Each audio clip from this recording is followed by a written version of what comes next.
like a hollow foil error or something right here. Hi everyone, and welcome back to the table for a quick story and unboxing. Before we get started, if you're a fan of vintage, rare, nostalgic art like me, or want to know which cards might be underappreciated at the moment in the market, hit the subscribe button and boom, you made, if you know what I mean. I've got a lot more things like this either tucked away or on the way, so I suggest you do that for your own good. Today I'm going to unbox the first Exodia ever made by Konami, sold to me by the GOAT himself, Ruxin34.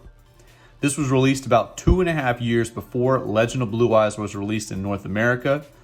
After the unboxing, I'll go through a brief history of when and how this card was released, along with other pieces of Exodia, which is super interesting because it required you to go on a 3-month hunt in Japan to get all the pieces to the first Exodia. So stay tuned for that. Before we tear into it, how rare graded wise are we talking? 48 total pop and only 5 PSA 10s. Well, let's open her up, see how she looks. So just a little backstory on this, while I open it here. Ruxin opened this up whenever he opened up a bunch of premium packs, Japanese premium packs on his channel in one of his past videos. And this was in the premium pack 1 that he opened. And let's see, oof. Okay. So let's go ahead and take it out of here. All right, guys, so I was able to clean the card off a little bit and there was a lot of junk on it. Now keep in mind, Ruxin got this card straight out the pack. He wasn't, he didn't cause any of this damage. This is just how old these cards are and how they would come out of the pack. The quality wasn't as good as later on with Konami. But you'll notice that there's a little bit of silvering around the edges. This edge in particular, if you can catch that just a little bit of silvering on this left edge. It's not super obvious, but I would say there's just like a hairline a little bit right there. There's a little, it looks like where maybe ink was missing or something right there at the top. You see that little dot right there. And there's a little bit of like a hollow foil error or something right here. I don't know if you can see that dot, but it's not like a scratch. It's like, I don't know, it didn't get filled in all the way, or maybe a printer scratch. I'm not really sure what would have caused that. And this corner is just a little bit bent, if you can see that.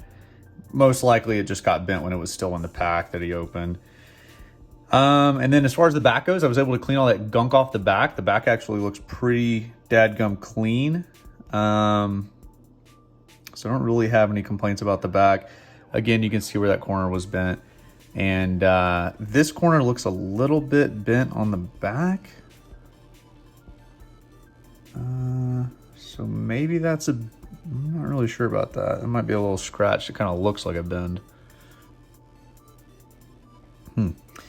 But yeah, super old card, so can't expect perfection on these, unfortunately. But, no complaints. I'm just happy I was able to even get this card. So I'm going to put this back in its sleeve. Really cool sleeves he sent these in. So the first really interesting thing I want to point out about this card is you'll notice it doesn't have an Eye of Anubis hologram in the bottom right, and it doesn't have a card number whatsoever. You're not going to see that on any other Exodia by Konami. Not a single one. While this is the first Konami 5-piece Exodia, Bandai also released a 5-piece set with slightly different art in their first generation card set on April 4th, 1998. See my Bandai Exodia video for more on this one, but here's what it looks like right here.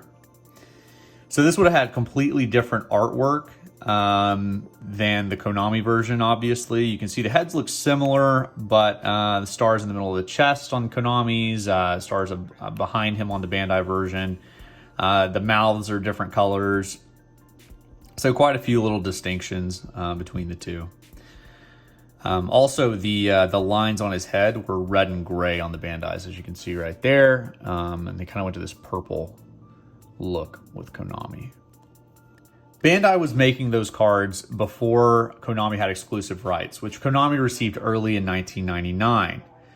And while Konami did begin printing cards in 1998, I've got a Red Eyes video on that where I go through that card. It's a PSA 10, really cool video. I suggest you watch. They didn't print any Exodia cards until 1999 when they had the exclusive rights. They would release each piece separately throughout a 3-month period, which required you to go on a hunt to get them all at the time. It began with the left leg being included with the Volume 3 booster on May 27th, 1999. Then the right arm was included in the Duel Monsters 2 Dark Duel Stories Game Guide 1, released on July 13th, 1999. The right leg was included in the Volume 4 booster on July 22nd, 1999.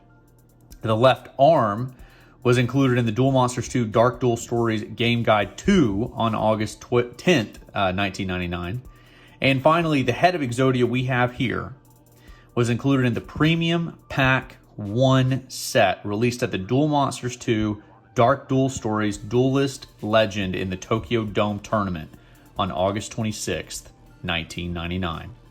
Hunting these down was the only way to get Exodia for about a full year until the Phantom God boosters would release on August 10th, 2000, in which all pieces of Exodia could be pulled, but they were very difficult to pull due to the fact they were all secret rares in that set.